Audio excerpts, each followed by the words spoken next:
Hello class. Hello everyone. आज आपको पढ़ाने जा रहे हैं मुंशी प्रेमचंद की कहानी पुत्र प्रेम। आइए कहानी से पहले जान लेते हैं मुंशी प्रेमचंद जी के बारे में। तो देखिए, हिंदी के कथा एवं उपन्यास सम्राट प्रेमचंद का जन्म उत्तर प्रदेश के वाराणसी के निकट लमही नामक ग्राम में 31 जुलाई सन 1880 को हुआ था। इनका वास्तविक नाम धनपत राय था। ये उर्दू के नवजागरण के उपनाम से कहानियाँ लिखा करते थे। हिंदी में लेखन के लिए उन्होंने प्रेमचंद का नाम प्रयोग किया। प्रेमचंद बहुमुखी प्रतिभा के धनी थे। ये उपन्यासकार, कहानीकार, संपादक तथा निबंध लेखक के रूप में प्रतिष्ठित हुए। 8 अक्टूबर 1936 को इनका निधन हो गया था।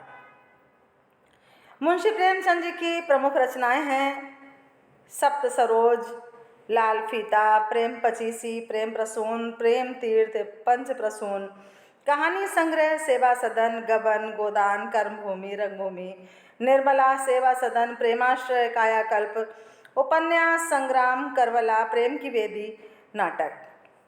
तो आप समझ गए होंगे कि ये महान समाज सेवी के रूप में लेखक थे, जिन्होंने सामाजिक समस्याओं को अपने लेखन कला से उकेरा है और समाज के सामने प्रदर्शित किया है। आइए चलते हैं कहानी की ओर। कहानी है पुत्र प्रेम, मुंशी प्रेमचंद जी के द्वारा लिखी हुई एक अत्यंत मार्मिक कहानी है, हृदय को छू लेने वाली कहानी है। आइए वर्णन करते हैं। तो बाबू चैतन्य दास ने अर्थशास्त्र खूब पढ़ा था। केवल पढ़ा ही नहीं था, उसका यथा योग्य व्यवहार भी वे करते थे। वे वकील थे। 2-3 गांवों में उनकी जमींदारी भी थी। बैंक में भी कुछ रुपए थे। यह सब उसी अर्थशास्त्र के ज्ञान का फल था। जब कोई खर्च सामने आता तब उनके मन में स्वभावतः प्रश्न होता था कि इससे स्वयं मेरा उपकार होगा या किसी अन्य पुरुष का। कहने का मतलब अत्यंत विचारवान थे। दूर तक विचार करते थे कि मेरे लिए उपयोगी सिद्ध होगा या इससे कोई दूसरे का लाभ होगा। अब थे तो वकील, 2-3 गांवों में उनकी जमींदारी भी थी, बैंक में कुछ रुपए भी थे। यह सब उसी अर्थशास्त्र के ज्ञान का ही फल था। ये तो मैंने आपको पहले भी बताया। अब बड़ी यदि 2 में से किसी एक का भी कुछ भी उपकार ना होता तो बड़ी निर्दयता से उस खर्च का गला दबा देते।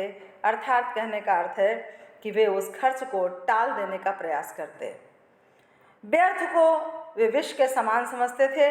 जो व्यर्थ व्यय होता है, व्यय माने व्यर्थ के खर्च को। अब अर्थशास्त्र के सिद्धांत उनके जीवन स्तंभ हो गए थे। बाबू साहब के 2 पुत्र थे। बड़े का नाम था प्रभुदास और छोटे का नाम शिवदास। दोनों बच्चे उनके कॉलेज में पढ़ते थे। उनमें केवल एक श्रेणी का अंतर था। दोनों ही चतुर होनहार युवक थे, किंतु प्रभुदास पर पिता का स्नेह अधिक था। उसमें दुस्साहस की मात्रा अधिक थी, पर पिता को उसकी जात से बड़ी बड़ी आशाएं थीं। कहने का मतलब यहाँ पर जात का मतलब जाति से नहीं है, पुत्र जात से है। पुत्र था, बड़ी बड़ी आशाएं। मैं बूढ़ा हो जाऊंगा तो मेरी सेवा करेगा, मैं बूढ़ा हो जाऊंगा मेरी देखभाल करेगा, मुझे कहीं कमाने नहीं जाना पड़ेगा, आदि आदि बड़ी आशाएं हर पिता को होती हैं, वैसे ही यहाँ पर उनको भी थी। वे उसे विद्या उन्नति माने विद्या की उन्नति के लिए इंग्लैंड भेजना चाहते थे। उसे बैरिस्टर बनाना उनके जीवन की सबसे बड़ी अभिलाषा थी। होती है अभिलाषा। जब पिता की अपनी कोई इच्छा पूरी नहीं होती है तो उसे पुत्र में पूरा कर लेना चाहता है। किंतु कुछ संयोग ऐसा हुआ कि प्रभुदास को बीए की परीक्षा के बाद ज्वर आने लगा। डॉक्टरों की दवा होने लगी। 1 मास तक नित्य डॉक्टर साहब आते रहे, पर ज्वर में कमी न हुई। दूसरे डॉक्टर का इलाज होने लगा, पर उसमें भी कुछ लाभ न हुआ। प्रभुदास दिनों दिन क्षीण होता चला जा रहा था, कमज़ोर होता जा रहा था। उठने बैठने की भी शक्ति न थी। यहाँ तक कि परीक्षा में प्रथम श्रेणी में उत्तीर्ण होने वाला शुभ संवाद सुनकर भी उसके चेहरे पर हर्ष का कोई चिन्ह न दिखाई दिया।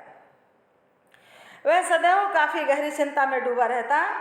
उसे अपना जीवन बोझ सा जान पड़ने लगा था। एक रोज चैतन्य दास ने डॉक्टर साहब से पूछा, ये क्या बात है कि 2 महीने हो गए और अभी तक दवा का कोई असर नहीं हुआ। डॉक्टर साहब ने संदेहजनक उत्तर दिया कि मैं आपको संशय में नहीं डालना चाहता, मेरा अनुमान है कि यह ट्यूबरोक्लोसिस है। चैतन्य दास ने व्यग्र होकर कहा, तपेदिक? डॉक्टर ने कहा, जी हाँ, उसके सभी लक्षण दिखाई देते हैं। अब चैतन्य दास ने अविश्वास के भाव से कहा, मानो उसे कोई विस्मयकारी बात सुनाई पड़ी हो, तपेदिक हो गया। डॉक्टर ने खेद प्रकट करते हुए कहा, यह रोग बहुत ही गुप्त रीति से शरीर में प्रवेश करता है। चैतन्य दास, मेरे खानदान में तो यह रोग किसी को न था। डॉक्टर ने कहा, संभव है मित्रों से इसके जर्म्स माने कीटाणु मिल गए होंगे। अब चैतन्य दास कई मिनट तक सोचने के बाद बोले, तो अब करना क्या चाहिए? डॉक्टर ने कहा, दवा करते रहिए, अभी फेफड़ों तक असर नहीं हुआ है, इनके अच्छे होने की आशा है। चैतन्य दास ने कहा, आपके विचार में कब तक दवा का असर होगा? डॉक्टर ने निश्चय पूर्वक तो नहीं कह सकता, लेकिन 3-4 महीने में ये स्वस्थ हो जाएंगे। जाड़ों में इस रोग का जोर जरा कम हो जाया करता है। अब चैतन्य दास ने कहा, अच्छे हो जाने पर ये पढ़ने में परिश्रम कर सकेंगे? डॉक्टर ने कहा, मानसिक परिश्रम के योग्य तो ये शायद ही हो सके। चैतन्य दास बोले, किसी सेनेटोरियम माने पहाड़ी स्वस्थालय में भेज दूं तो कैसा रहे? डॉक्टर ने कहा, बहुत ही उत्तम। चैतन्य दास ने कहा, तो ये पूर्ण रीति से स्वस्थ हो जाएंगे। डॉक्टर बोला, हो सकते हैं, लेकिन इस रोग को दबा के रखने के लिए इसका मानसिक परिश्रम से बचना ही आवश्यक है। अच्छा है। चैतन्य नैराश्य भाव से बोले, तब तो इसका जीवन ही नष्ट हो गया। गर्मी बीत गई, बरसात के दिन आए, प्रभुदास की दशा दिनों दिन बिगड़ती गई। वह पड़े पड़े बहुधा इस रोग पर की गई बड़े बड़े डॉक्टरों की व्याख्याएं पढ़ा करता था। उनके अनुभवों से अपनी अवस्था को तुलना किया करता था। पहले कुछ दिनों तक वह जैसे अस्थिर चित्त सा हो गया था। 2-4 दिन में दशा संभलती तो पुस्तकें देखने लगता, विलायत यात्रा की चर्चा करता। 2-4 दिन भी ज्वर का प्रकोप बढ़ जाता तो जीवन से निराश हो जाता। किंतु कई मास बीत जाने के पश्चात जब उसे विश्वास हो गया कि इस रोग से मुक्त होना कठिन है, तब उसने जीवन की चिंता छोड़ दी और स्वास्थ्य का विचार न करता, घर वालों से निगाह बचाकर औषधियाँ जमीन पर गिरा देता, मित्रों के साथ बैठकर जी बहलाता। यदि कोई उससे स्वास्थ्य के विषय में कुछ पूछता तो चिढ़कर मुंह मोड़ लेता। उसके भावों में एक शांतिमय उदासीनता आ गई थी और बातों में एक दार्शनिक मर्मज्ञता पाई जाती थी। वह लोक रीति और सामाजिक प्रथाओं पर बड़ी निर्भीकता से आलोचनाएं किया करता था। यद्यपि बाबू सामाजिक प्रथाओं पर बड़ी निर्भीकता से आलोचनाएं किया करता था, यद्यपि बाबू चैतन्य दास के मन में रह रहकर शंका उठा करती थी कि जब परिणाम विदित हो गया, इस प्रकार धन का अपव्यय करने से क्या लाभ? तथापि वे कुछ तो पुत्र प्रेम और कुछ लोग मत के भय से धैर्य के साथ दवा दर्पण करने जाते थे। आगे क्या हुआ देखते हैं। जाड़े का मौसम था। चैतन्य दास पुत्र के सिरहाने बैठे हुए डॉक्टर साहब की ओर प्रश्नात्मक दृष्टि से देख रहे थे। जब डॉक्टर साहब टेम्परेचर लेकर माने थर्मामीटर लगाकर कुर्सी पर बैठे बैठे तो चैतन्य दास से पूछा, अब तो जाड़ा आ गया है, आपको कुछ अंतर मालूम होता है? डॉक्टर ने उत्तर दिया, बिल्कुल नहीं, बल्कि रोग और दुस्साध्य होता जाता है। चैतन्य दास ने कठोर स्वर में पूछा, तब आप लोग क्यों मुझे इस भ्रम में डाले हैं कि जाड़े में अच्छे हो जाएंगे? इस प्रकार दूसरों की सरलता का उपयोग करना अपना मतलब साधने का साधन हो तो इसे सज्जनता कदापि नहीं कह सकते। डॉक्टर ने नम्रता से उत्तर दिया, ऐसी दशाओं में हम केवल अनुमान कर सकते हैं और अनुमान सदैव सत्य नहीं होता। आपको जेरबारी अवश्य हुई, पर मैं आपको विश्वास दिलाता हूँ कि मेरी इच्छा आपको भ्रम में डालने की कदापि नहीं थी। अब आगे का दूसरा भाग आपको दूसरी वीडियो में मिलेगा।